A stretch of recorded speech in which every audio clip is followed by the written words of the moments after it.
ఆఖరికి ఎలక్షన్ వస్తూ ఉంది, కోర్టుకి వేసాడు మీకు జీతాలు ఇవ్వకూడదని.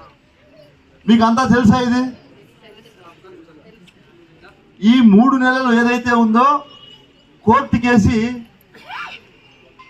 వాలంటీర్లు అంతా కూడా ఏకపక్షంగా వ్యవహరిస్తున్నారు అనో లేదు దొంగలనో రకరకాల నిందలు పెట్టి జీతాలు ఇవ్వకూడదని కోర్టుకి వేశారు. కోర్టు నుంచి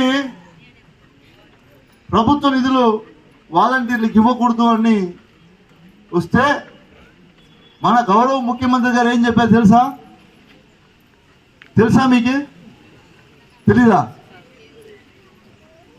ఈ 3 నెలల జీతం ప్రభుత్వం ఇచ్చినా ఇవ్వకపోయినా నా సొంత నిధులతో ఇస్తాను, నా బ్రాండ్ అంబాసిడర్ గుర్తుపెట్టుకోండి.